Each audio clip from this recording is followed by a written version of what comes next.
والعصر إن الإنسان لفي خسر إلا الذين آمنوا وعملوا الصالحات وتواصوا بالحق وتواصوا بالصبر صدق الله العظيم.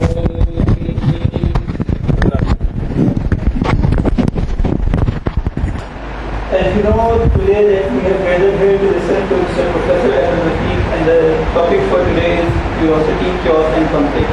But before I invite Mr. Professor Ahmed, I will give you a brief introduction about his work. All his life he spent for search of knowledge and peace. In this search, he went through every branch of knowledge, whether it was psychology, cosmology, sociology, anthropology, occult sciences. In short, he went through every branch of science, arts and religion. And after exhausting every knowledge in his very young age, he went to do search on the Holy Quran. This search was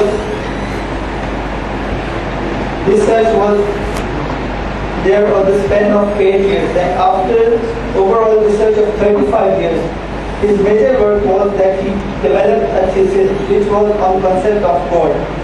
This thesis was totally based on scientific pattern of research. When Professor Ahmed Rafiq went to the United States in 1998, some part of this thesis was presented to some of the universities there. And the professor commented on this thesis that, Professor, you have approached God as we approach quantum, as we approach relativity. Another professor who was head of mathematics department from Austin University, he asked Professor, Professor, I have... أعوذ بالله السميع العليم من الشيطان الرجيم. بسم الله الرحمن الرحيم. رب ادخلني مدخل الصدق واخرجني مخرج الصدق واجعل لي من لدنك سلطانا نصيرا. سبحان ربك رب العزة عما يصفون وسلام على المرسلين والحمد لله رب العالمين. خادم حضرات، یہاں آ کے اور میرے اپنے جناب صدر معظم سے ملاقات کر کے مجھے انتہائی قلبی مسرت کا احساس ہوا. علم تو ہر جگہ سے ہی نصیب ہو سکتا ہے، اس پر کسی زمان و مقام کی قید نہیں ہے، مگر اگر ماحول اچھا ہو اور اساتذہ کی نیت تعلیم دینے کی ہو اور طالب علموں میں اخلاص ہو تو یقین وہاں سے کچھ نہ کچھ ضرور نمود پاتا ہے. خادم حضرات، the topic as before you was curiosity, chaos and conflict. اور میرا خیال ہے کہ لفظوں سے فرق تو نہیں پڑتا، chaos کے بعد تو کوئی conflict نہیں رہتا. بٹ ایز اے ہول میرا اپنا خیال یہ ہے کہ جو زمانہ آگے بڑھتا ہے، زمانہ اپنے اندر سے ایک میجر تصور خود تخلیق کرتا ہے. اس کے پرابلم چاہے چھوٹے ہوں، چاہے مالی ہوں، اخلاقی ہوں، ذہنی ہوں، وہ ٹرانزیشنل چینج ہو، ایک سیٹ آف ویلیوز سے دوسرے سیٹ آف ویلیوز کو گزر رہا ہوتا ہے، تو بہرحال زمانہ اپنے مزاج اور اپنی سوچ سے ایک بڑا سوال تخلیق کرتا ہے. جب دماغ چھوٹے ہو جائیں اور وہ سوال بڑا ہو جائے، اور خادم حضرات میں یہاں آپ سے یہ بات کہتا چلوں کہ ذہن کا سب سے بڑا المیہ یہ ہے کہ وہ اپنے سے بڑا سوال اٹھا لے. اور دور حاضر ہو یا دور قدیم ہو، ایک فنی تقابل ہمیں کبھی کبھی ایسے نظر آتا ہے کہ جب کسی زمانے میں کوئی بڑا مسئلہ پیدا ہو جائے اور اس کے بڑے بڑے ذہن اس میں شریک ہو جائیں، تو جب میں اسے اپنے لوگوں سے اس کا موازنہ کرتا ہوں تو بڑا ایک فنی سی سچویشن کریٹ ہو جاتی ہے. جیسے کرسچینٹی کے خلاف پروٹیسٹنٹ ریلیجن کھڑا ہوا، کیلونسٹ کھڑے ہوئے، اس کے بعد آگے بڑھتے ہوئے وہی ایک ریلیجس ریفارمیشن میں زمانہ بدل گیا اور مسلمانوں کے زیر اثر کانسٹینٹینوپل اور کارڈوا سے آتی ہوئی نت نئی کتابوں نے آگہی کے نئے دروازے کھولے، شناخت کے دروازے کھول دیے، اور وہی کرسچن ذہن جو ووڈو میں اور عذاب الہی میں الجھا ہوا تھا. جب سر پہ کوئی چوٹ لگتی تھی تو کرسچن سے کیل لگاتے تھے اور کہتے کہ بس اب شیطان بھی جائے گا، سر بھی جائے گا، سر درد بھی جائے گا. وہ جب علمی آگہی سے آشنا ہوئے، اور اس میں قطعاً کوئی بات نہیں کہ آج بھی اگر آپ بانی فلسفہ ڈیکارٹ کی کتابوں کو دیکھوں تو امام حجت الاسلام محمد بن احمد الغزالی کے چیپٹر نقل کرتا اور نام بھی نہیں لیتا. مزے کی بات یہ ہے کہ جو بانی ہے فلسفہ جدید کا یورپ میں، ڈیکارٹ کو، اگر آپ اس کے فلسفے کو دیکھیں تو وہ غزالی کو بعین ہی کوٹ کرتا، بغیر کسی حجاب کے لفظ اور مثال سے کوٹ کرتا ہے، مگر یہ نشان تک نہیں دیتا کہ میں حجت الاسلام کو کوٹ کر رہا ہوں. میں اسے شاید ڈس آنیسٹی اور پلیجیارزم بھی نہیں گنتا. آج کل تو انہوں نے اپنے لیے بڑے سخت قانون بنائے ہوئے ہیں، مگر لگتا ایسے ہے کہ نئی چیز کی آگاہی کا اور اس کا جو اقتدار ہے یا اس کی جو لذت ہے یا اس کا جو کریڈٹ ہے وہ خود لینا چاہتے تھے.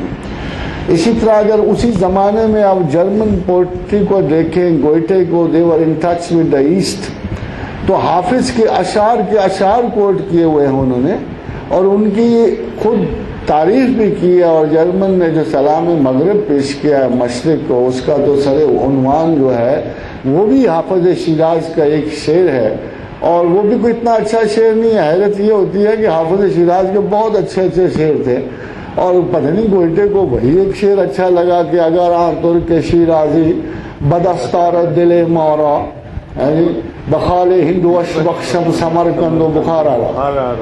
تو دیکھا یہ گیا ہے کہ ایک بہت اعلیٰ ذہنی سطح جو مشرق کو اس وقت نصیب تھی، اس کے مقابلے میں ایک بہت کم ذہنی مگر مور آبجیکٹو سطح ویسٹ کو نصیب ہوگی. And this is the main difference کہ مشرق شروع سے سبجیکٹو رہا اور مغرب شروع سے کچھ بھی نہیں تھا، ہوا تو آبجیکٹو ہو گیا. اور یہ ایک اتنا بڑا ڈفرنس تھا کہ ان کی تمام تر پروگریسو جو ایٹیچیوڈز تھے وہ آبجیکٹیوٹی کی وجہ سے بظاہر آپ کو شرمندہ نظر کر دیتے ہیں کہ وہ کتنے آگے نکل گئے، ہم کتنے پیچھے رہ گئے. مگر خاتون حضرات، اگر زمان و مکان کے دور سے کسی بھی مذہب اور کسی بھی خیال کا عرصہ حکومت اور عرصہ تسلط دیکھا جائے تو معلوم ہوتا ہے کہ اسلام کو اتنا لمبا عرصہ تسلط کا نصیب ہوا کہ انہوں نے کئی دوسری قوموں کو مستقل، ایک تو ہوتا ہے کرسری اور ٹیمپریری احساس سے کم تھے، کہ ہو سکتا ہے ایک قوم 10-15 سال غلام رہی ہو، 10-15 سال لڑائی جھگڑا ہوا، انہوں نے غلبہ پا لیا، اس کے بعد وہ اس احساس سے نکل گئے. مگر بدقسمتی دیکھیے کہ مشرق نے اتنا لمبا عرصہ حکومت کی مغرب پر، اور یعنی ان کے دلوں پر اور دماغوں پر یہ 1300 برس کی مسلسل یلغاروں نے. کبھی ہم نے دیکھا کہ امیر طریف بن مالک لخمی نے 4 مرتبہ پیرینیز کو عبور کر کے فرانس کے دل میں قدم رکھ لیا. کبھی ہم نے دیکھا کہ قتیبہ بن مسلم باہری چائنا کے صوبوں میں داخل ہو رہے ہیں. کبھی محمد ابن قاسم کو دیکھا کہ ہندوستان کے در دولت پہ دستک دے رہے ہیں. تو اس سے آگے بڑھتے ہوئے اگر آپ دیکھیں تو ایک وقت آیا کہ امیر خیر الدین باربروسا نے میڈیٹرینین کو بالکل لاک کر دیا تھا، جس کا نتیجہ ایک بیچارے کولمبس کو اتنی ادھر سے بھاگ دوڑ کر کے امریکہ دریافت کرنا پڑا، یعنی فتنہ روزگار نیا تخلیق کیا، اور دوسرے کو راجکماری سے ہو کے انڈیا آنا پڑا، واسکو ڈے گاما کو. تو یہ صرف اس وجہ سے ممکن تھا کہ بحیرۃ الروم جو واحد تجارتی رستہ تھا وہ عثمانیوں کے امیر البحر، اور اتفاق کی بات دیکھیے کہ امیر البحر کا لفظ بھی ایڈمرل بن کے انگریزی زبانوں میں آ گیا، یہ اسی سے چلا اور انگریزی زبان میں ایڈمرل بن کے آ گیا. اسی کے ایک شاگرد نے ہلکے پھلکے ناز و ادا کر دیے، 2-4 جہاز لے کے اٹلی پہ قبضہ کر لیا. 6 مہینے اس کا بندرگاہ پہ بیٹھے بیٹھے اٹلی پہ قبضہ رہا، 6 مہینے ان سے خراج لیتا رہا. ادھر اسپین سے اور آئیبیرین پیننسولا سے نکلتے ہوئے قاضی اسد بن فرات نے بالکل آگے جا کے سسلی پہ 300 سال کے لیے حکومت کے جھنڈے گاڑ دیے. اگر ان سارے حقائق کو دیکھا جائے تو ایسے لگتا ہے کہ it was a battle of inferiority اور superiority which was being fought between the east and the west. اتنا لمبا دور حکومت جس میں تسلسل نہیں ٹوٹ رہا تھا. خواجہ حضرات یہ تسلسل ٹوٹ نہیں رہا تھا. ایک کانسٹنٹ برننگ جو سینہ مغرب میں تھی, ایک افسوس, ایک اپنی ویلیوز کے لاس کا احساس, اوپر سے ان کے اپنے در و بام تبدیل ہونے شروع ہو گئے. پروٹیسٹنٹ آئے, کیلونسٹ آئے, اس کے تھوڑے بعد ریفارمیشن شروع ہو گئی, ریفارمیشن گئی, رینیسانس شروع ہو گئی, تحریک آیا علوم شروع ہو گئی. اور اس کے بعد انہوں نے ایک اتفاقاً دیکھیے, جب رینیسانس شروع ہو رہی تھی اس وقت ایک مفکر جو تھا اس کو کام سونپا گیا کہ کرسچینٹی کے کچھ کتابیں ذرا ان کو دیکھ کے پرکھ کے ایک مختصر سا ایک بائبل کا نسخہ تیار کرنا تھا.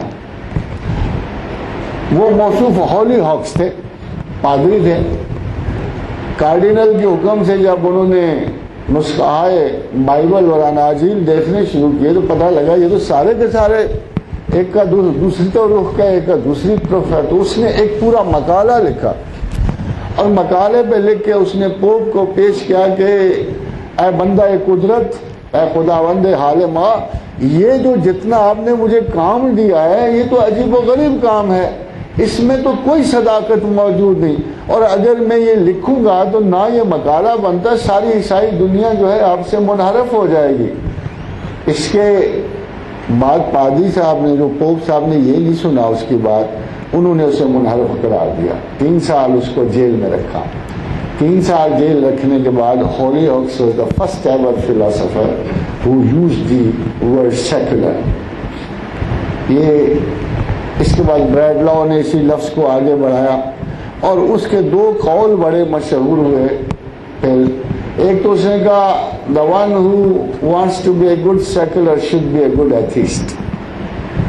اس کا پہلا نقطہ نظر تھا کہ کوئی بندہ اچھا سیکولر نہیں ہو سکتا جب تک کہ اچھا ایتھیسٹ نہ ہو. سیکنڈلی اس نے کہا religion and secularism is apart from each other as land from the sea. جہاں سمندر ہے وہاں زمین نہیں, جہاں زمین ہے وہاں سمندر ہے. حضرت حضرات یورپ آگے بڑھتا ہوا انلائٹنمنٹ کے دور سے گزرا, جو ہمارے پیچھے گزری ابھی کچھ سال پہلے گزری. اس انلائٹنمنٹ میں اور اس انلائٹنمنٹ میں تھوڑا سا فرق میں آپ کو بتاتا چلوں. انلائٹنمنٹ کا دور جو ہے رینیسانس کا ڈائریکٹ آؤٹ کم ہے. تحریک احیاء علوم کے بعد ایک نئی آگہی, تجسس, ایک رومانٹسزم جو شروع ہوا, اس کی وجہ سے لوگوں میں بہت آگہی, بڑا جوش و جذبہ پیدا ہوا اور بہت ساری قیود و پابندیوں سے وہ آزاد ہونے کی کوشش کرتے رہے.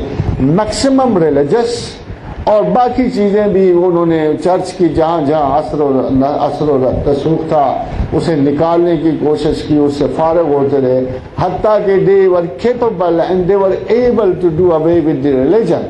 انہی دنوں میں بیکنز اور دوسروں نے مذہب کو اور ریڈیوس کر دیا اور کہا کہ اگر ذاتی رسوم رکھنا چاہتے ہو تو ہمیں آپ کے مذہب سے کوئی دریغ نہیں, مگر مذہب کو معاملات زندگی سے کوئی سروکار نہیں ہونا چاہیے. تو religion is a private matter کا کانسیپٹ بڑا دور تھا. اب وہ میں آپ سے عرض کر رہا تھا کہ انلائٹمنٹ کا دور جب شروع ہوا تو پولیٹیکل انڈیپینڈنس, انسانوں کی آزادی, حالانکہ عمر فاروق رضی اللہ تعالیٰ عنہ بہت پہلے کہہ چکے تھے جب انہوں نے معاویہ کو 2 کوڑے مارے.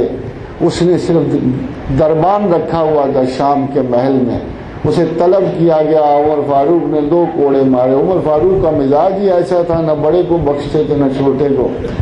اور معاویہ کو کہا کہ سنا ہے کہ جن لوگوں کو, جن بندگان خدا کو ان کی ماؤں نے آزاد جانا ہے, تو نے انہیں غلام کب سے سمجھ لیا. تو معاویہ نے پھر پالیسی بتائی, کو ارزداشت پیش کی.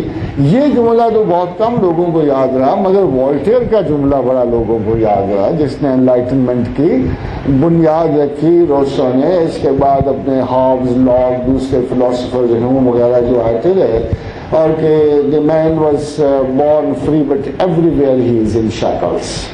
یہ جملے لوگوں کو یاد رہے اور آگے بڑھتے رہے.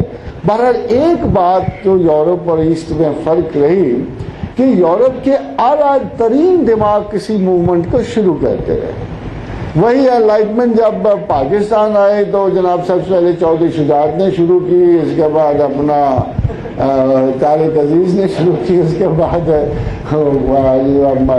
دستور العمل جیسے ہے صدر محترم نے شروع کی، اور آپ خود اندازہ لگا سکتے ہو کہ ان کے علمی پیٹرن ان کے علمی پیٹرن کیا تھے. دس ٹریجڈی ہیز بین ہیپنگ.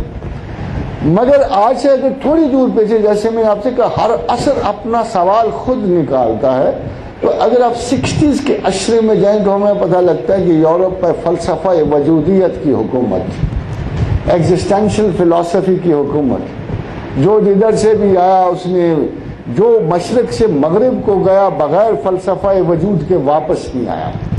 فلسفہ وجود کیا تھا؟ ایک مختصر سی اسٹیٹمنٹ تھی کہ جیسے پہلے ڈیٹرمنسٹک اور سوشلسٹک فلاسفر سارے اور مذہب کا ٹچ رکھنے والے اور اخلاق کا ٹچ رکھنے والے کہا کرتے تھے کہ جو اسپرٹ ہے وہ پروسیڈ کرتی ہے، ایسنس پروسیڈز ایگزسٹنس.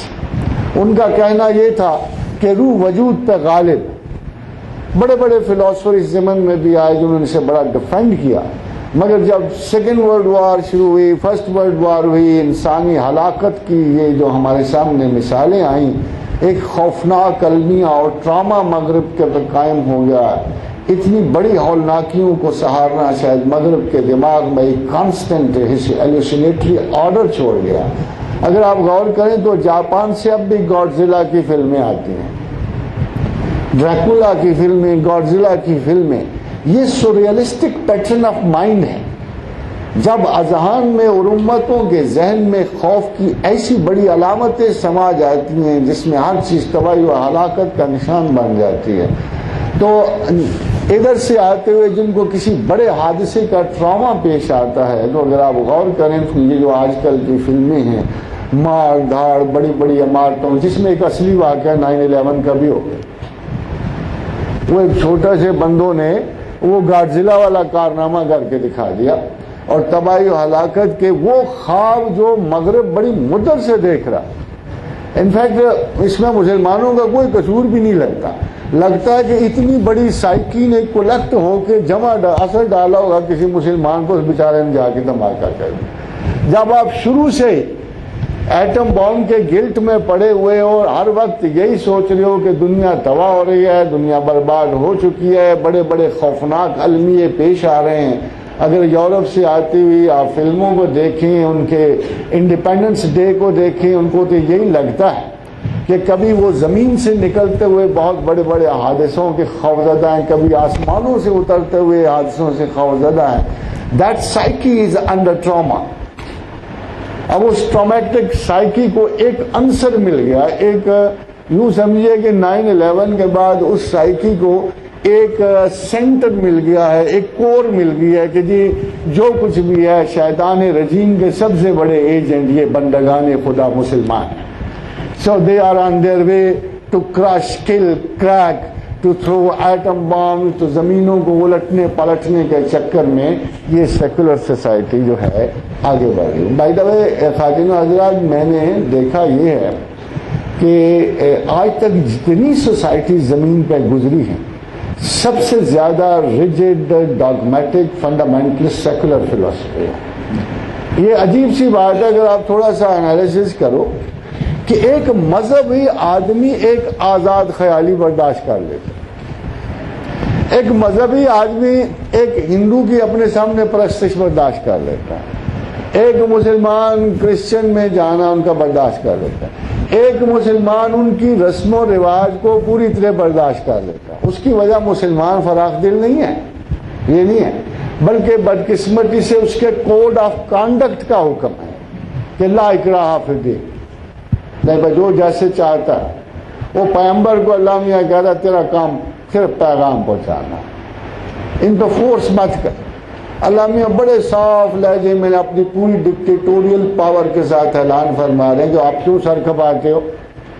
اگر میں چاہتا تو سارے لوگ ہی مسلمان ہوتے، لپڑی کوئی نہ ہوتا، کوئی جھگڑا نہ ہوتا. تو اے پیغمبر تو ان کے لیے جان نہ مار، بس جو میں نے کام دیا وہ کر. اور پرانا بھی طرز عمل کو اللہ کا یہی رہا، کہیں ایک پیغمبر ایک امتی کے ساتھ تشریف لا رہے بھلا خدا سے پوچھو جی کہ کمال ہے آپ نے مذہب بنایا تھا, دین بنایا تھا. Actually religion is not the purpose of God. The basic conflict in the human mind must be solved. Religion is not the purpose of God. Himself is the purpose. لیکن آپ غور کرو کہ ریلیجن کو آپ منزل مقصود بنا بیٹھے ہو, whereas it's only a way to God. بھلا رستے کب سے منزلیں ہونی شروع ہو گئی؟ یہ کبھی آپ نے غور کیا کہ جب منزل کا تعین نہ ہوئے گا تو بہت سارے لوگ رستوں میں کھو جائیں گے. رستوں کو فائنالٹی سمجھنے والے آج تک کبھی منزل کو نہیں پہنچے. دیکھیں کتنے بے شمار سکول ہمارے ہاں اسٹیبلش ہو گئے ہیں. ہر سکول جو ہے اپنے آپ کو ایک فرقہ ناجیہ سمجھتا ہے. ہر ایک آرگنائزیشن کے ذریعے تبدیلی کا شائق ہے, اقتدار کا شائق ہے, اختیار کلی کا شائق ہے. ہر فرقہ اپنے اندر مہدویت کے فتنے لیے پھرتا ہے. بھلا ہوا کوئی کیوں نہیں؟ مہدی آیا کیوں نہیں؟ مسلمانوں نے اپنے اندر سے ایک خدا شناس تو پچھلے 60 برسوں سے نکالا کوئی نہیں. وہ کہاں سے اللہ کے محبوب بندے بنیں گے؟ وہ کہاں سے اللہ کی شناخت کے دائرے میں آئیں گے؟ بدقسمت God is not a democrat. Tragedy یہ ہے کہ اللہ ڈیموکریٹ نہیں ہے. اس لیے نہیں ہے کہ اللہ ہی نے پہلے انسان کو مورل لا دیا ہے, اللہ ہی آخری انسان کے لیے مورل لا بلڈ کر رہا ہے. دنیا بھر میں اول و آخر پری میسونک سوسائٹیز ہوں یا نیولتھک ایج کے بعد کے انسان ہوں, اگر کوئی اخلاقی مورل لا آیا ہے تو اللہ کے ذریعے آیا ہے, اس کے پیغمبروں کے ذریعے آیا ہے. مگر خواتین و حضرات, پیغمبروں کی فضیلت اپنی جگہ, دیکھنا یہ ہے کہ یہ لوگ جو عام بیٹھے ہوئے ہیں یہ کتنے اہم ہیں. جب ہم چیزوں کو درست اہمیت نہیں دیتے تو ہمیں شاید وہ اہمیتیں بہت بڑی لگتی ہیں.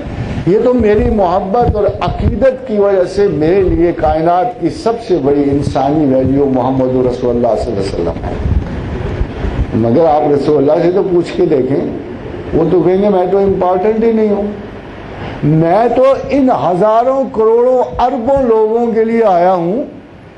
اگر یہ نہ ہوتے تو اللہ کو کیا ضرورت تھی پیغمبر تخلیق کرنے کی؟ اللہ کو کیا ضرورت تھی میسج کنوے کرنے کی؟ اگر آپ دیکھیں تو وہ سنگل انڈیویجول بھی اللہ کے لیے امپورٹنٹ ہے, جس میں فکری صلاحیت موجود ہے, وہ سوچنا چاہتا ہے اور خدا تک راستہ چاہتا ہے. اور اللہ میاں نے اول و آخر زمین و آسمان میں اس قسم کے کسی بخل سے کام نہیں لیا ہوا. جب بھی کسی انسان کا دل محبت اور آرزو خداوند میں دھڑکا ہے, اللہ اس کے پاس رہا. اب اگر خدا آپ کے پاس نہیں ہے, یقین جانیے آپ کی اپروچ غلط ہے. یقین جانیے آپ کی ایجوکیشنل اپروچ غلط ہے, کیونکہ فرائض اعمال میں وہ اپروچ پائی نہیں جاتی. اعمال تواتر ہے, عادت ہے, خصلت ہے, جبلت ہے. اعمال وہ زندہ تر و تازہ روزمرہ کی سوچ نہیں ہے خواتین و حضرات. اور آپ کی اگر سوچ میں, آپ کی ججمنٹ میں, آپ کی ترجیحات میں اگر اللہ نہیں ہے تو پھر آپ کبھی اللہ کو پا نہیں سکتے. اللہ بہت غیرت والا ہے, اس لحاظ سے بہت غیرت والا ہے کہ کسی انسان کی غلط ترجیحاتی پالیسی کو ایڈور نہیں کرتا.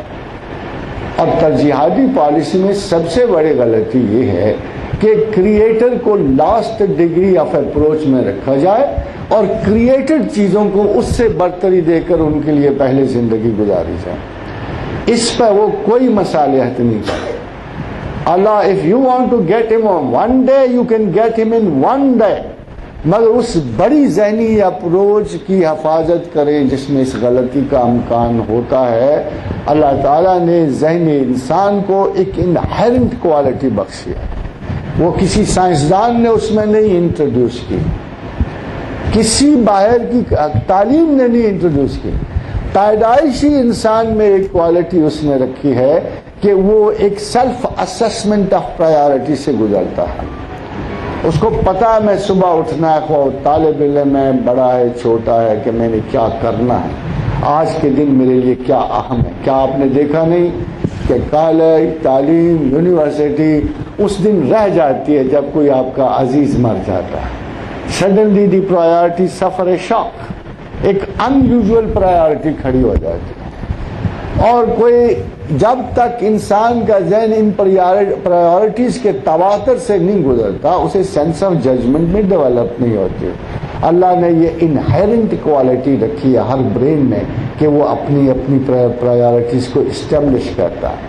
مگر بدقسمتی یہ ہے کہ زمان و مکان کے لحاظ سے پرائیورٹیز ایک ترتیب پاتی ہیں.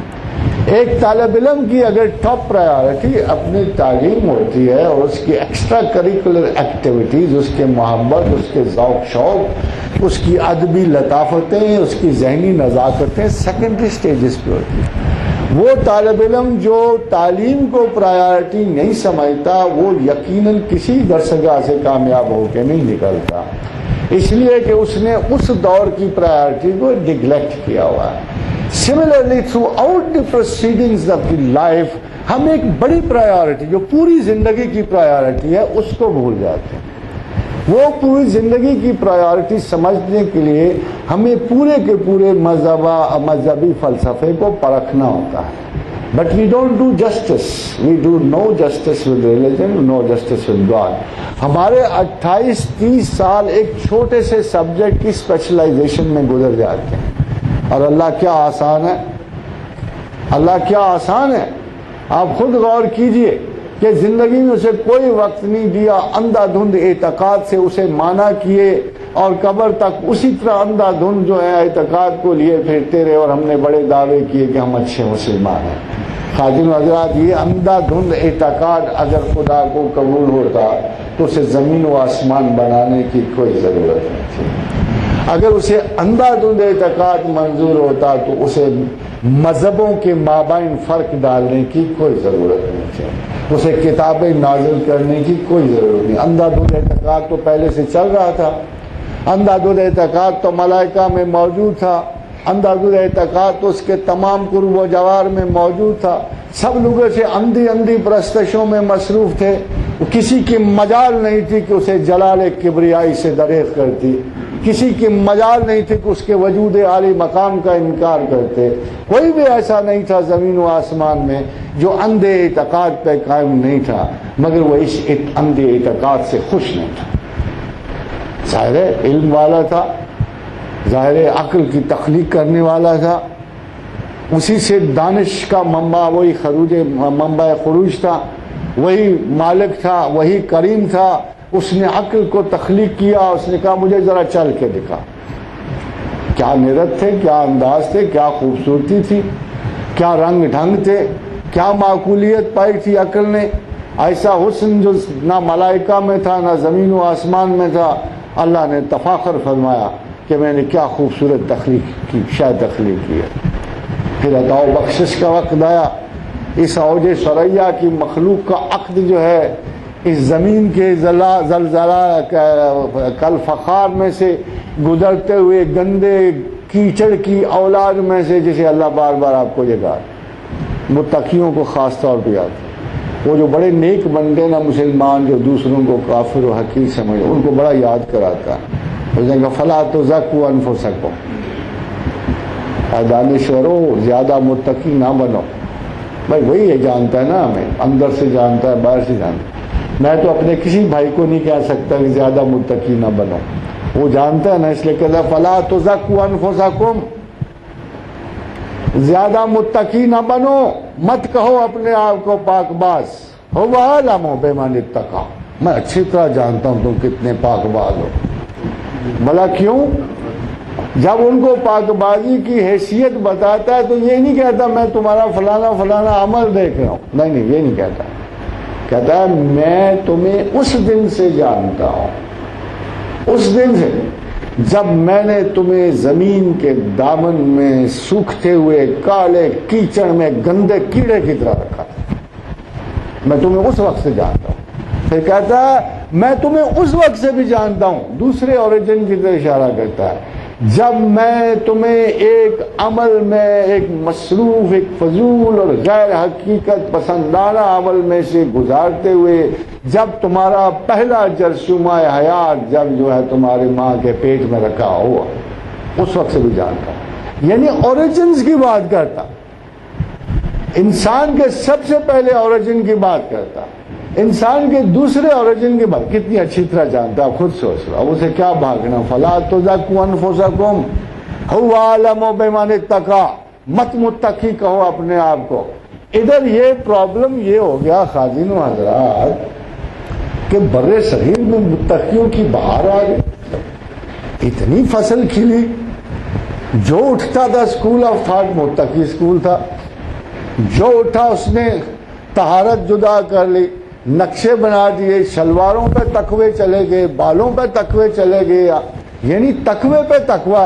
وہ جو سادہ سادہ بیچارہ غریب سا مسلمان جو حضرت آدم کی نقل کر رہا تھا نا، وہ مارا گیا۔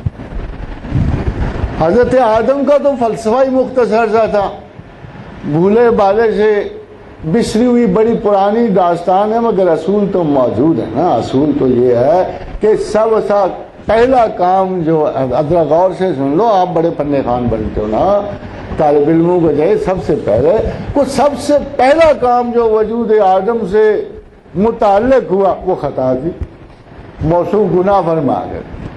سب سے پہلا کام ہوش سنبھالنے کے بعد جناب آدم علیہ السلام، میرے ماں باپ دونوں بلکہ جد امجد نے پہلا کام یہ کیا کہ وہ خطا کی، کو گناہ ہو گیا، اور سب سے پہلا کام اللہ نے خطا بخشنے کا کیا۔ یہ فلسفہ تو اتنا ہے زندگی کا۔ مختصر ترین اگر نسل آدم کی داستان دیکھی جائے، مختصر ترین تو یہی داستان، لوگوں نے عذاب سنانے شروع کر دیے، جہنم کے دروازے سارے کھل گئے امت مسلمہ کے لیے، مسلمان بھی ڈیسپریٹ ہو گئے، جانا ہی جہنم میں تو کرو پھر جو کرنا، گئے ڈیسپریٹ ہو گئے۔ اب اتنے سارے متقیوں میں عام مسلمان کا سانس گھٹنا شروع ہو گیا۔ مگر خادم حضرات جہاں وہ غلطی کر رہے تھے، ہم پڑھے لکھے لوگ بہت بڑی غلطی کر رہے تھے۔ ہم نے ایم ایس سی کی کتاب میٹرک کو پکڑا دی کہ یا تو سمجھ تو پڑھا۔ ہم نے اعلیٰ ترین کائناتی آفاقی مذہب کی کتاب کو ہم نے ایک انتہائی کم عقل، کم ذہن اور کم علم شخص کو سونپ دی کہ تو پڑھ، تو سنا، تو سمجھا۔ خادم حضرات پھر یہی نتیجہ نکلنا تھا نا، کاسماس کی باتیں کرنے کی بجائے ہم جہنم کے گڑھوں کی باتیں کرتے نا۔ میں حیران ہوں آج تک، زمانے گئے زمانے آئے، 1300 برس کے یہ جتنے مسلمان مقتدر علماء کا طبقہ تھا، میں آپ سے سوال کروں کہ انہوں نے قرآن پہ کوئی اعتماد نہیں کیا؟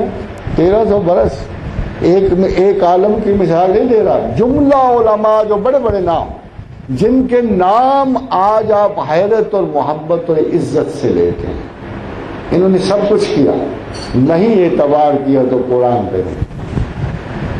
حضرات اگر اللہ یہ کہہ رہا تھا، ذرا سوچئے ایک بات چھوٹی سی، آج سے 1500 برس پہلے اگر اللہ یہ کہہ رہا تھا وَجَعَلْنَا مِنَ الْمَاءِ كُلَّ شَيْءٍ حَيٍّ، میں نے تمام حیات کو پانی سے پیدا کیا، تو 1500 برس کسی مسلمان عالم، دانشور، سائنسدان نے اس جملے کو آگے کیوں نہیں بڑھا دیا؟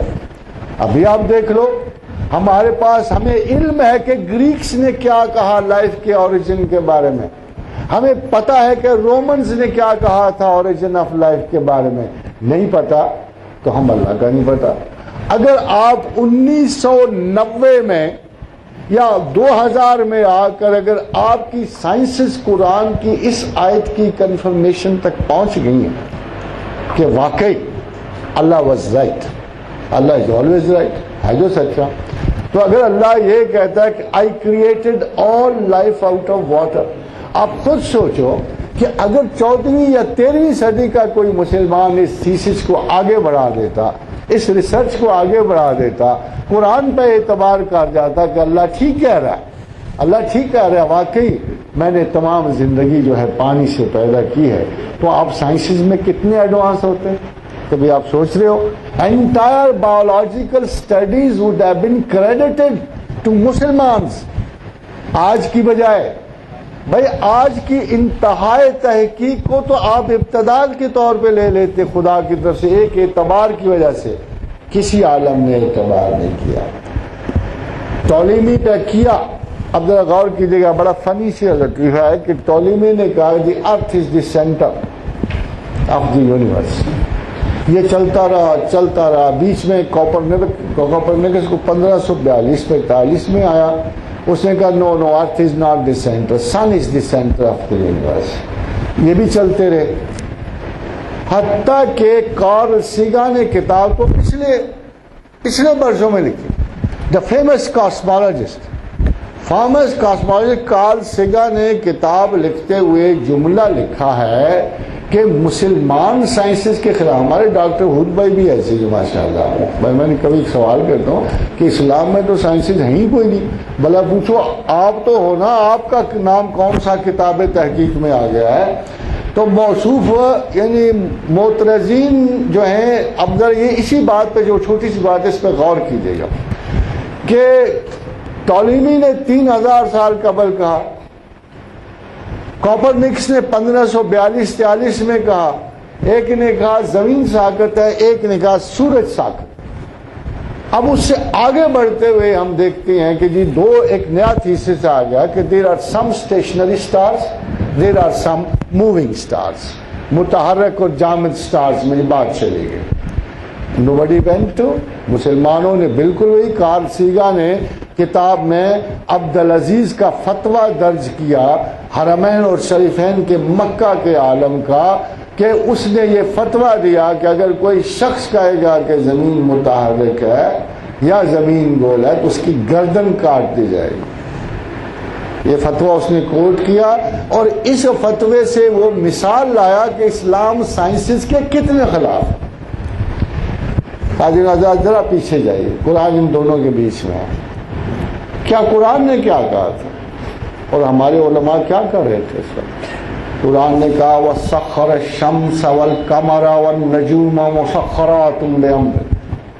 پہلی بات تو یہ ہے کہ تمام سیارگان فلک جو ہیں مسخر، ان کے اصول ہیں، ان کے چلنے پھرنے کے طریقے، ان کے دوائر ہیں، مگر جو اصول پیش کیا بڑا عجیب سا تھا. کلو یجری لاجل مسمى، یہ تمام چل رہے ہیں. یعنی اللہ میاں نے اصول ہی اور دے بالکل انوکھی سی بات کی کہ کائنات میں کوئی چیز کھڑی نہیں ہے. کلو یجری ایز اے لا چل، تمام چیزیں کائنات میں چل رہی. خاتون حضرات اب بتائیے کون ایڈوانس تھا 2005 تک؟ کون ایڈوانس تھا؟ ٹولیمی، کوپرنکس، کارل سیگا یا قرآن؟ کون ایڈوانس تھیری دے رہا تھا؟ کون تھا ایسا؟ کیا مسلمان علماء 1300 برس اتنی عقل نہیں آئی کہ بھائی ان سے کہتے کہ تم غلط کہہ رہے ہو؟ ان کو کیا حوصلہ نہیں تھا اپنی کتاب پر؟ کیا معتزلہ، اشاعرہ، ماتریدیہ، یہ بڑے بڑے دانشوری کے نام، جیسے آج میں آپ کو یہ نام بتا رہا ہوں، کوئی ایگزسٹینشل فلاسفر آتا ہے، کوئی پرسنائز فلاسفر آتا ہے، کوئی ریکی کے اسپیشلسٹ آ رہے ہیں، نالائکی کے اسپیشلسٹ کو، جس کے کیا آپ ان سے پوچھتے نہیں ہو بھائی تم نے کبھی جھانک کے دیکھتا ہے کہ کتنے بڑے اور وسیع ترین علم کو اللہ تعالیٰ نے اتنی سی باکس میں بند کیا ہوا ہے؟ غور کرو گے تو پتہ لگے گا. اسی لیے قرآن حکیم نے بہت پہلے کہا تھا کہ متشابہات کی طرف رغبت کرنے والا دل کے ٹیڑھے پن کا شکار ہو جائے گا. خاتون حضرات متشابہات کو بڑا غلط سمجھا گیا. متشابہات سے مراد وہ علم تھا جو زمانے کے ساتھ ساتھ نکلنا تھا، جو زمانے کے ساتھ ساتھ وہ قرآنی آیات جو شاید اس وقت کسی کو سمجھ نہیں آ رہی تھی. متشابہات کی غلط فہمی نے 1300 برس کے اسلامی تمام علم کو رسوا کر دیا. تمام علماء نے جان بوجھ کر میجر غلطیاں کی. متشابہات کی وجہ سے معتزلہ کے اعتراض آئے. متشابہات کی وجہ جب ان لوگوں کو قرآن کی وہ آیات سمجھ نہ آئی اور انہوں نے صبر نہ بھی کیا اور زمان و مقام میں اس ساتھ کا انتظار نہیں کیا جب ان آیات کے اصلی معنی نکلنے تھے.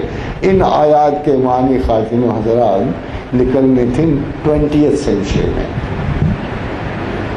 20th سینچری میں اصول یہ تھا اگر آپ واقعی اللہ کو مانتے تھے, اگر آپ واقعی اللہ پہ یقین کرتے تھے تو کہتے ہیں پروردگار یہ باتیں تو تیری ہمیں بہت سمجھ آ گئی ہیں, یہ نہیں سمجھ آئی ہیں, ہم ان کے لیے انتظار کر لیتے ہیں, شاید ہم سے اگلی نسلوں کو نصیب ہو جائیں, شاید اگلے وقتوں کو نصیب ہو جائیں. اور خواتین آزاد جب لیٹسٹ یورپ میں 60s میں موومنٹ آئی, ایگزسٹینشل موومنٹ, تو ٹی ایس ایلیٹ نے کہا کہ اس کو اگر مختصراً سمیٹ دیا جائے تو boredom, horror and glory. Boredom, horror and glory. شاید اسی وجہ سے آپ تو شاید چھوٹے ہوں گے جو آج کے طالب علم ہیں, مگر بڑے اساتذہ نے ہپی موومنٹ دیکھی ہو. بے تحاشا بہت بڑی ایک موومنٹ جہاں مشینوں کی گھن گرج سے, ڈلنس سے, ان کے فزیکل پروسیسنگ کی یکسانیت کی وجہ سے ایک بہت بڑی نسل یورپ کی روبہ فرار ہوئی. کوئی ادھر نکل گیا, کوئی ادھر, اسے ہم جنرلی اپنی زبان میں ہپی موومنٹ کہتے. پھر LSD کے نشے آئے, یہ ان دنوں کی بات. پتہ لگا ٹرپ پہ جا رہے ہیں سارے لوگ, مستی کی تلاش میں, اپنے آپ کو بھولنے کی تلاش میں, ذہن ٹینشن کیوس میں رہتا تھا, وہ قیاس جس میں کوئی حل نہیں تھا. اس اندھیرے سے کوئی نور کی کرن نہیں پھوٹ رہی تھی, کوئی نجات نہیں آ رہی تھی. And then the communist philosophy کے خاتون آزاد بڑی خود غرض فلاسفی, ایک اصول انہوں نے پتہ لگایا. Christianity was religion. جب کمیونزم اور ریلیجن کا ہوا تو کمیونزم وہاں آیا جہاں بندگان خدا کے پاس ایک تو زندگی کے آثار کام تھے, اس کے اوپر یہ ہوا کہ ان پر نجات کے آثار بھی کام تھے. How would they believe any saint of theirs. جب پل سے گزرنے پہ ایک طرف سے پیدل پہ ٹیکس تھا, دوسری طرف سے آنے پہ ٹیکس تھا, تندور پہ روٹیوں کی تعداد پہ ٹیکس تھا. یعنی ایک روٹی کے پیچھے آپ 1 آنا 2 آنے روبل دے کے نکلتے.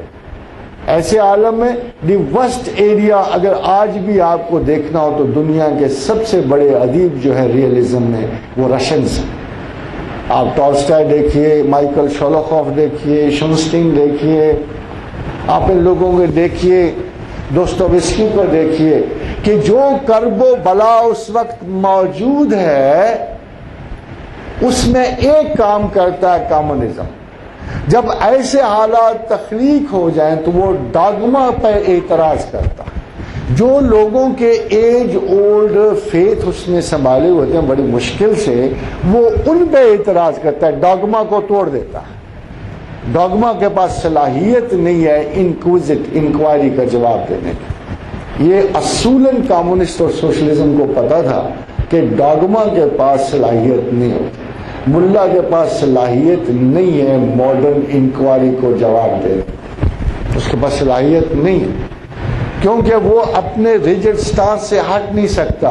وہ اپنی مذہبی تعلیمات میں کائناتی لرننگ کو انکلوڈ کرنا ہی نہیں چاہتا. جیسے بڑی خوبصورت بات مفتی محمود نے مجھ سے ایک دفعہ کہی, اور انہوں نے کہا دیکھو ہم نے اس طرح ملا کو بنایا ہے کہ ملا کے سوا کسی اور کے پاس بیٹھ ہی نہیں سکتا. وہ نہ کسی انجینئر کے پاس بیٹھ سکتا ہے, نہ کسی ادیب کے پاس بیٹھ سکتا ہے, نہ وہ محلے میں کسی غریب کے پاس, نہ امیر کے پاس, ملا ہی کے پاس بیٹھ سکتا ہے. یعنی اتنی ریجڈ سرکمسٹانسز کریٹ کر دی گئی خواتین و حضرات کہ ڈاگما نے جب اعتراض کیا تو جو لوکل ریلیجن تھا, کلاسیکل ریلیجن تھا, جس کے پیچھے اصلی مذہب کی پرچھائی تک بھی نہیں تھی, خدا اور رسول کے اخلاق اور اس کے انعامات جو انسان پہ اس نے وارد کی اپنی تعلیم, اس کے نام نشان تک بھی نہیں تھا, ایز اے ریزلٹ آپ کے ملک میں بھی ڈاگما نے انسانی ذہن اور مسلمانوں کو تقسیم کر دیا۔ اگلا سٹیپ، ڈاگما جب ٹوٹتا ہے تو قیاس پیدا ہو جاتا ہے، کدھر جائے بندہ، خدا بندہ۔ پھر وہ بندہ اللہ سے سوال کرتا کہ کدھر ہم جائیں، کہ تیرے سلطان بھی عیار ہیں، تیرے درویش بھی عیار ہیں، تیرے سچے بھی جھوٹے ہیں اور تیرے جھوٹے تو بہت ہی جھوٹے ہیں۔ اب ان حالات میں پھنس کر ایک آدمی سوچتا ہے کہ پروردگار عالم ہم جائیں تو کدھر جائیں۔ ایک طرف وہ پیر فقیر، وہ دانشور جو خدا کے سراغ کی ڈوری ہاتھ میں لیے بیٹھے، ان کے پاس ہے کیا؟ Why don't they act honestly? Why don't they tell people کہ بھئی ہمارے پاس نہیں ہے، ہمارے بزرگوں کے پاس تھا، وہ خدا شناس تھے، ہم نہیں ہیں، ہم سکہ شناس ہیں،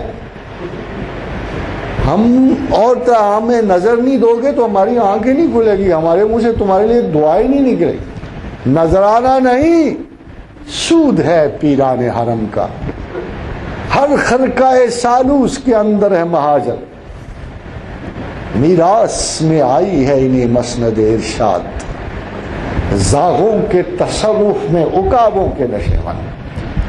حافظہ ادھر سے نکل کے یہ اپنے کمیونسٹ بھائیوں کے پاس بڑے بڑے نئے خواہ، روٹی، کپڑا، مکان، آخر میں جو پہنا ہوا تھا وہ بھی اتر گیا۔ اس کے بعد ہمارے دوسرے بھائی آئے، فوجی، خوبصورت وردیاں، ان کو دیکھتے ہوئے یہ مسیحائے وقت آ گئے ہیں، ضرور ان میں نجات ہوگی۔ وہ احساس جنگ بھی لیتے گئے، وہ تھوڑی سی جو ہمارا احساس تھا کہ ہم نہ سے کسی قابل کسی سے لڑ تو لیں گے نا، انہوں نے آتے ہی کہہ دیا لڑو گے تو توڑا بورا بنا دیا، وہ بھی گیا ختم۔ As a nation, as a Muslim, ہمیں اتنا بڑا کیوس سے آج کل واسطہ پڑ رہا ہے کہ اگر آپ دیکھیں تو ہم گزرتے گزرتے ہمیں کمٹمنٹ کی ایک لڑی نہیں نظر آتی، ایک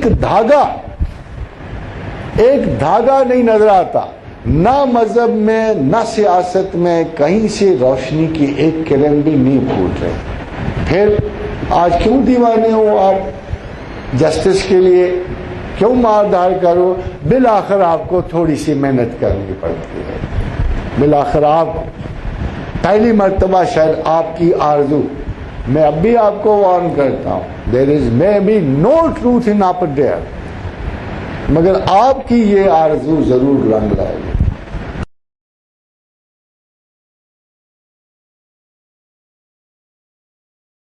بدل گئی ہیں، مگر خارجین حضرات، the rule of business are very very simple۔ تم لوٹ جاؤ گے، میں لوٹ جاؤں گا، تم پلٹ آؤ گے، میں پلٹ آؤں گا۔ تو پلٹنے اور لوٹنے کے اس عمل میں ایک فرق جو ہمارے اندر ہے وہ اخلاص ہے۔ فرمایا رسول اللہ صلی اللہ علیہ وآلہ وسلم نے کہ جس نے دل سے ایک مرتبہ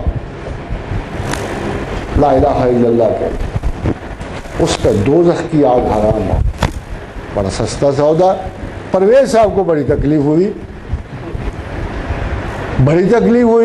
نئے لاجیکل فنڈامنٹلسٹ پریگمیٹسٹ پریکٹیکل فلاسفرز کو بڑی تکلیف ہو رہی ہے، یہ کیا اللہ میاں نے سودا ہی کھول دیا، ایک مرتبہ دل سے لا الہ الا اللہ کہا اور نعرے دوزخ حرام ہو گئی۔ پھر ایک دوسری حدیث آئی، فرمایا جس نے حی علی الفلاح حی علی الصلاح کے بعد ایک مرتبہ کہا لا حول ولا قوت الا باللہ، اس پہ دوزخ کو کوئی حق نہیں رہا۔ کمال ہو گیا جی۔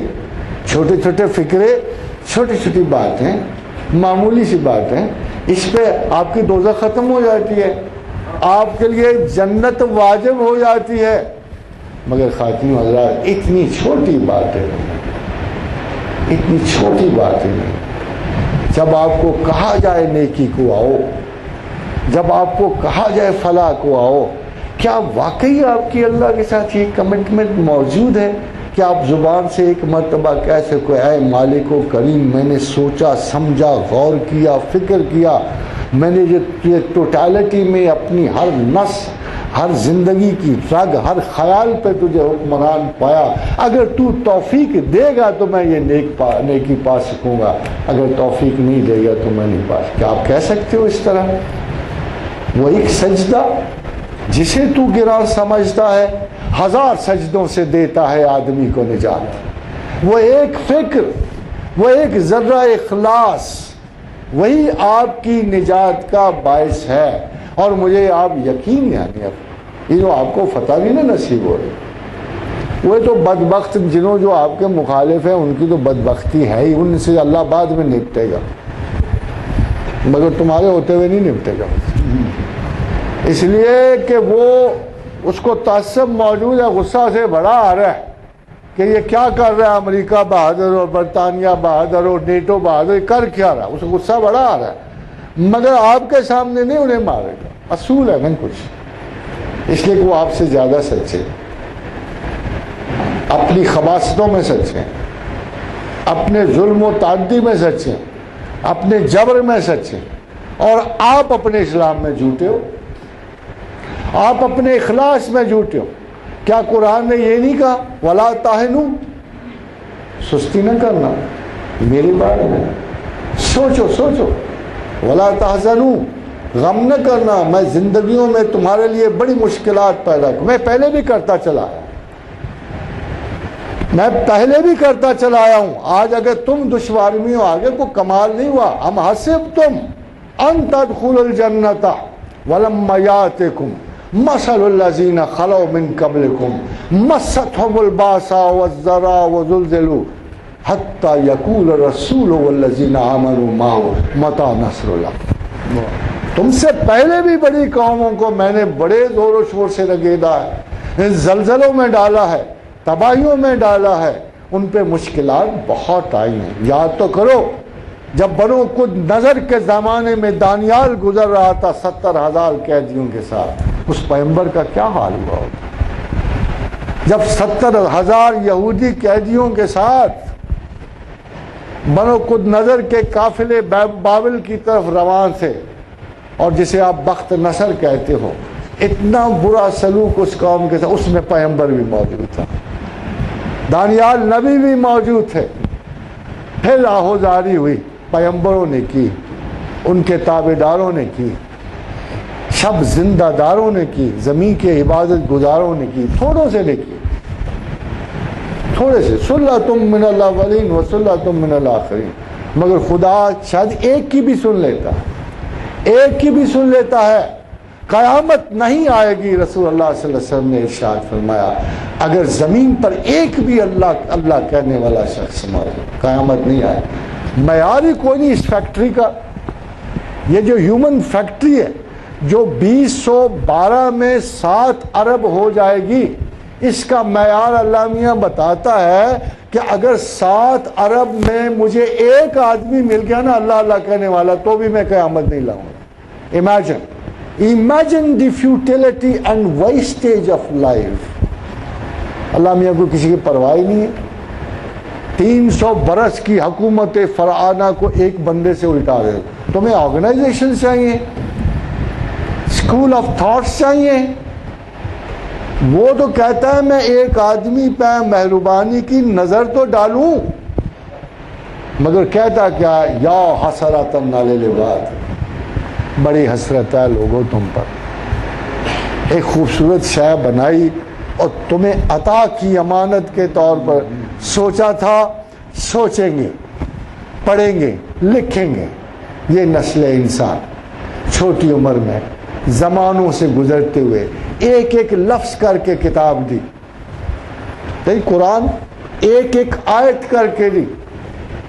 حابیل و قابیل کا فساد ہوا، ایک آیت دی، پہلی آیت کہ جو ایک انسان کو قتل کرے گا وہ نسل انسان کا قاتل ہوگا، جو ایک شخص کو بچائے گا وہ نسل انسان کا محافظ ہوگا۔ ایک آیت دی، آگے بڑھے، حمورابی کا زمانہ آیا، the first law giver of the human societies، Masonic age آ گئی، قانون قصاص آ گیا، وَلَكُمْ فِي الْقِصَاصِ حَيَاتٌ يَا أُولِي الْأَلْبَابِ لَعَلَّكُمْ تَتَّقُونَ۔ اہل عقل اگر غور کرو، سوچو سمجھو تو ہم نے زندگی قصاص میں رکھی ہے۔ پرنس حمورابی نے حضرت ادریس سے قول پروردگار سنا، کتبوں پہ کندہ کرایا، آج اس کے ہمیں مندرجات مل رہے ہیں۔ جدھر سے دیکھو خدایوں سے قانون قصاص کے کتبات نکل رہے ہیں۔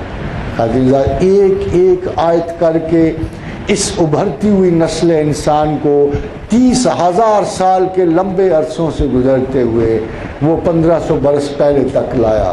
انسان میچور ہو گیا، عقلیں بڑی ہو گئیں، اب ان کو پورے مسجد اکٹھے کیے، اس میں 10 کمانڈمنٹس بھی ڈال دیے، وہ پیغام جو اس نے موسیٰ کو دیا تھا وہ بھی ڈال دیا آپ کے لیے۔ وَإِذْ أَخَذْنَا مِيثَاقَ بَنِي إِسْرَائِيلَ لَا تَعْبُدُونَ إِلَّا اللَّهَ وَبِالْوَالِدَيْنِ إِحْسَانًا وَذِي الْقُرْبَى وَالْيَتَامَى وَالْمَسَاكِينِ وَقُولُوا لِلنَّاسِ حُسْنًا وَأَقِيمُوا الصَّلَاةَ وَآتُوا الزَّكَاةَ۔ وہ سارے قوانین جمع کیے، لا کے قرآن میں ڈال دیے۔ اب لوگوں کا دعویٰ تھا ہم بڑے ہو گئے ہیں، ہم بچے نہیں رہے، ہم سیانے ہو گئے ہیں۔ اللہ نے کہا یہ لو کتاب لے لو، مگر یہ سن لو کتاب بھی لے لو اور آخری پیغمبر بھی لے لو۔ اب نہ توقع رکھنا میں مزید کوئی پیغمبر نہیں بھیجنے کا، اس لیے کہ میسج پورا، میسج کی ایکسپلینیشن پوری۔ خواتین و حضرات، اللہ نے قرآن کی بھی حفاظت کی، اور جب حدیث کا رتبہ بگڑنے لگا تو حدیث کی بھی حفاظت کی۔ وہ لوگ اٹھے جن کے معیار پر آج کی صدی کا ایک بندہ پورا نہیں اترتا۔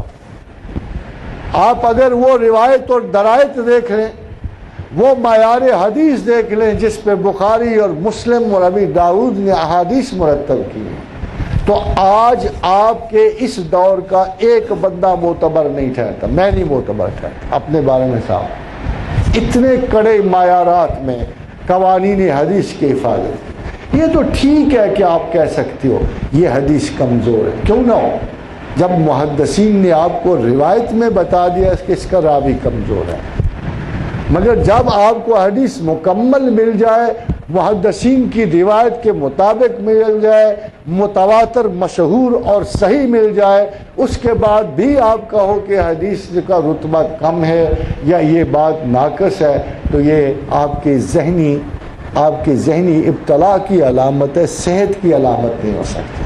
کیونکہ قوانین، اگر آج آپ تیموچن کی ہسٹری پڑھتے ہو، چنگیز خان کی، اگر آج آپ انقلاب ایران کی باتیں پڑھتے ہو جو آج سے 7000 سال گزرا، ان کے سٹینڈرڈ آف ججمنٹ کیا ہے؟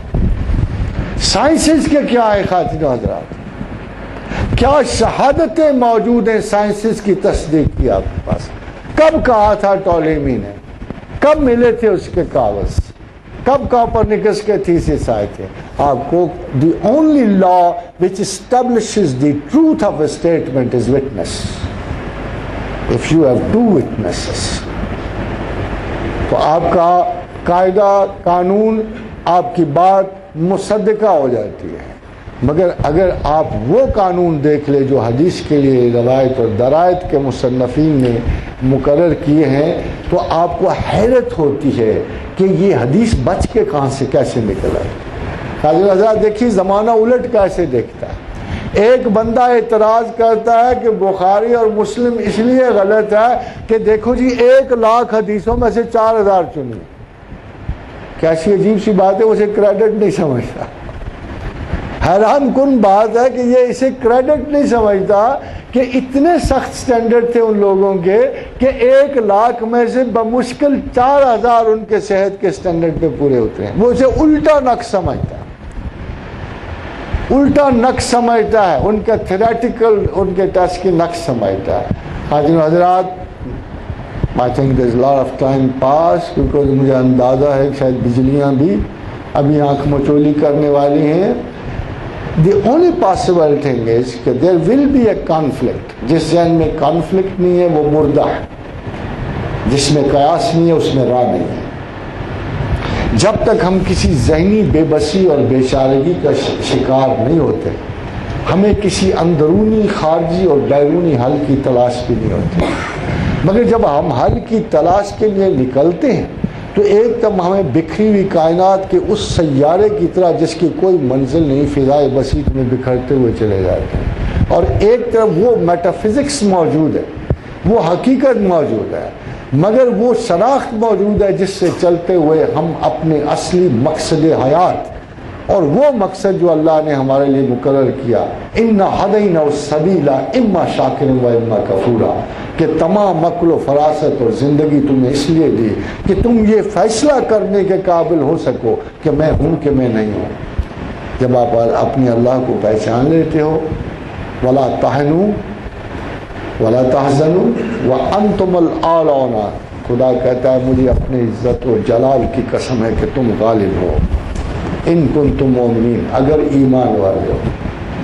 اگر نہیں ہو غالب تو ذرا پلٹ کے دیکھو تو صحیح ہم میں ایمان ہے کہ نہیں۔ وما علینا الا البلاغ۔ Thank you very much.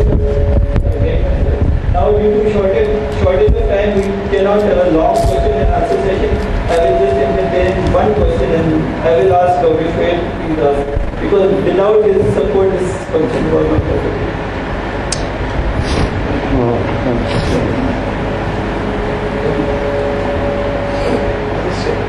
سر بہت بہت شکریہ آپ کا کہ آپ آئے ہیں۔ میں نے اپنی زندگی میں بہت سارے لوگوں کو سنا، لیکن جتنی فصاحت و بلاغت اور جتنی روانی آپ کے اس بیان میں تھی تو وہ لٹریری بھی تھا اور اسکالرلی بھی تھا اور بہت ہی مزہ آیا سن کے۔ پہلے تو میں سوال پوچھنے سے پہلے کوئی میں آپ کو یہ چیز کرنا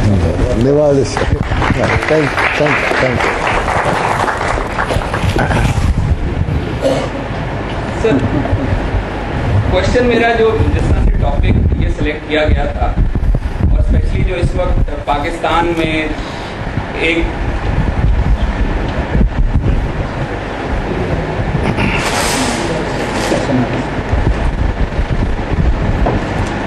السلام علیکم سر، جس طرح سے پاکستان میں اس وقت حالات ہیں، ہم نے ان کو بہت ہی خراب ہوتے دیکھا ہے، اور شاید اس وقت ہم نے راک باٹم جو ہے وہ ٹچ کر رہے ہیں، اور ہر جو انسانی دماغ ہے جس طرح آپ نے کہا کہ وہ ایک کیوس کا شکار ہے، کانفلکٹ کا شکار ہے، اس سے زیادہ ایک ڈس اپوائنٹمنٹ کا شکار ہے، اور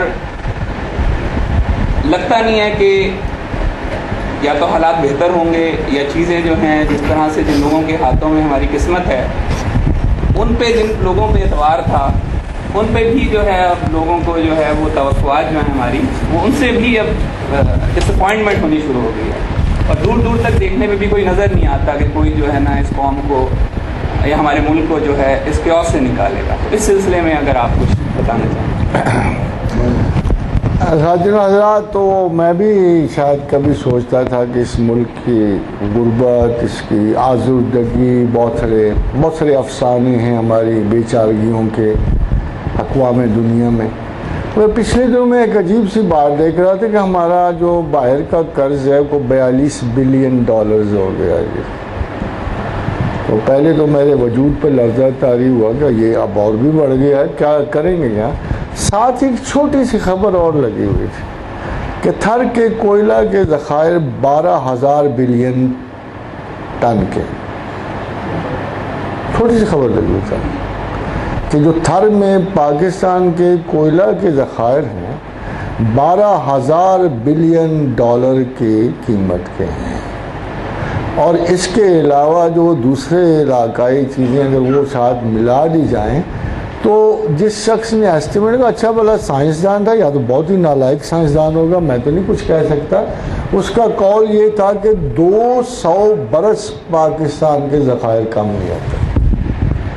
لیکن حضرات دیکھنا یہ ہے کہ پاکستان کو لگتا ہے کچھ ہوا ہی نہیں ہے۔ اس قسم کے خبثا، حمقا اور یعنی غیر معقول آنے جانے والے شاید اسی لیے اسے نوچ نوچ کے کھا رہے ہیں کہ یہ ملک سخاوت کی آماج کا ہے، بہت سخی ملک ہے۔ پھر بھی میرا اپنا یہ یقین اور گمان ہے، اگر آپ سچ پوچھو تو ہمارے ملک کو کسی نسبت صرف ایک سچے حکمران کی ضرورت، just some few honest people, maybe 100 honest people, and that's all. اور وہ 100 آنیسٹ پیپل آپ کو ایسی حیران کن یعنی صورت پاکستان میں دکھا دیں گے. یہ سراب ہے. مجھے کبھی پاکستان دیکھ کے اللہ میاں کی اس آیت کا بڑا یقین آتا ہے کہ شیطان تو مکڑی کے جالے تانتا رہتا ہے. پاکستانی واحد قوم ہے جو اللہ کے نام پہ بنی ہے اور اس میں اللہ کے بندے رہتے ہیں, اور باوجود یہ ساری کرپشن جو آپ دیکھتے ہو, اگر آپ مجھے اجازت دو یہ کہنے کی, تو پاکستان میں ساری کرپشن ایجوکیٹڈ کلاس نے پھیلائی ہے. اگر آپ مجھے اجازت دو, یہاں کے انجینئر نے پھیلائی ہے, یہاں کے میڈیکل ڈاکٹر نے پھیلائی ہے, یہاں کے ان لوگوں نے سول سرونٹس نے پھیلائی ہے. غریب نے کہاں سے اس میں کرپشن پھیلائی؟ آپ مجھے بتاؤ, مزدور کہاں سے کرپشن پھیلاتا ہے؟ یہاں تمام ان طبقات نے, because they were fighting a battle of inferiorities. کسی سے میں نے پوچھا تم کیوں کہتے ہو؟ اس کو کہ میں ایک چھوٹے سے گھر کا مالک ہوں, میں اب گلی میں تو نہیں نہ رہ سکتا, مجھے علیحدہ مکان چاہیے کسی کھلی جگہ پر. کسی نے پوچھا آپ کیوں کرتے ہو؟ انہوں نے کہا جی مدتوں غربت اور تنگ دستی گزار, اب حق ملا ہے تو تھوڑا سا تو میں کیوں نہ اپنے آپ کو نمایاں کروں. Overall, we are not a dishonest nation. I'm telling you. ہم میں کچھ لوگوں کی مثالوں نے دوسرے لوگوں کو اس طرح کا کر دیا ہے. We have to get back. اور getting back is not possible unless we have a natural leader with a grit. برائی اتنی بڑی شے نہیں ہوتی, کوئی خرابی نہیں ہوتی برائی میں. برائی ایک اشتہا ہے, ٹیمپٹیشن ہے. اٹ سیلف برائی میں کوئی طاقت نہیں, اور کمزوری آپ میں ہے. جو بھی جرثومہ ہے آپ کے ذہن میں, اگر آپ ٹیمپٹیشن قبول کر لیتے ہو, تھوڑی سی پیچیدگی زندگی میں آ جاتی ہے اور آپ ٹیمپٹیشنز قبول کر لیتے ہو تو آپ کرپٹ ہو جاتے ہو. ریزسٹ کرتے ہو تو آپ اللہ کے ولی ہو جاتے ہو. فاصلہ تو تھوڑا سا ہے, بٹ ہم اللہ کو نہیں مانتے, اس لیے اللہ کے ولی ہونے کو تیار نہیں ہیں. دس وربل فیتھ جو ہے, جو ہمارا صرف لٹرل فیتھ, سارے کا سارا ایمان لٹرل سے پریکٹیکل فیتھ کو جاننے کا ہوتا ہے. دا وے ڈو آئی ریئلی بلیو کہ میرا اللہ میری زندگی پہ قادر ہے, میرا اللہ میرے رزق پہ قادر ہے. اگر وہ ہے تو پھر میں گلی کوچے تعویذ لینے کیوں جاتا ہوں؟ اگر میرا اللہ ہی میرے رزق پہ قادر ہے تو میں سفارشات کیوں کراتا ہوں؟ ما من دابۃ فی الارض الا علی اللہ رزقها ویعلم مستقرها ومستودعها کل فی کتاب مبین. یہ تو آپ کا بجٹ ہے, سال کا سال اترتا ہے, کسی کا کم نہیں ہوتا, کسی کا زیادہ نہیں ہوتا, پھر میں ٹینشن میں کیوں جاتا ہوں؟ تو ہمیشہ انسان کی ایک حماقت زندہ رہی کہ there is some scheme which God has made for us and there is another scheme which we make for our own self. میں سوچتا ہوں, میں اپنی اسکیم بناتا ہوں, میں اسے مرتب کرتا ہوں, میرے اور خدا کی اسکیم میں جتنا فرق ہوگا وہی کرپشن ہے. I want to think earlier than God. I want to act earlier than God. میں چاہتا ہوں خدا جو مرضی سوچتا پھرے, میں اپنے مقصد و مقام تک جلدی سے. عجلت کرپشن ہے, یہ عجلت کرپشن ہے. خدا پہ اعتبار نہ کرنا اصل کرپشن ہے. آپ کا ٹیمپٹیشن قبول کرنا کرپشن ہے. یہ ساری اس لیے ہوتی ہیں کہ آپ کو اعتبار نہیں ہوتا. You see, it's a question of love of God, not fearing God. آپ کو صاف ہونا پسند ہے, آپ کو اچھا ہونا پسند ہے, آپ کو طبیعتاً اخلاقاً ذہناً بہتر ہونا پسند ہے, پھر پسندیدگی کے معیار بہتر کرنے ہوں گے. Over these years, one thing I have realized, ہماری انٹلیکچوئل کیپیسٹیز کم ہو گئی, ہمارا اعلیٰ تصورات کا دامن سکڑ گیا. Every is talking. اگر آپ دیکھو تو سیکولر اور پریکٹیکل یہ نظریات آنے کی وجہ سے ہمارے تمام مابعد و طبیعاتی خسائل ختم ہو گئے. ہمیں ہوش ہی نہیں ہے, ہم زمین سے باہر نکلنا نہیں چاہتے, محلے سے باہر نکلنا چاہتے. وہ جو ایگزسٹینشلزم کے نتیجے میں بورڈم اور ایگنی اور ہارر آیا نا انسانی نسل میں یورپ میں, وہ ہولے ہولے ہماری سوسائٹیوں میں بھی آ گیا.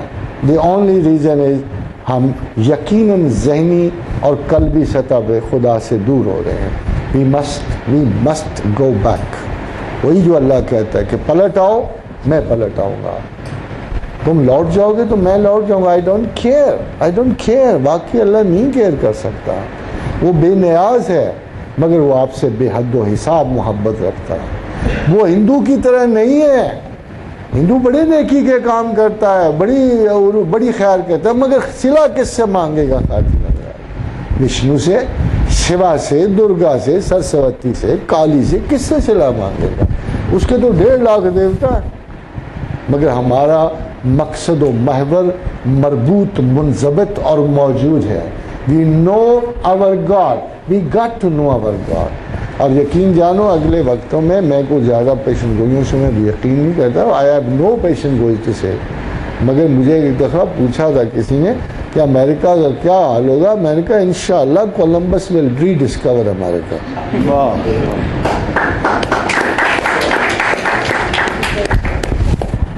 شکریہ سر. آپ سر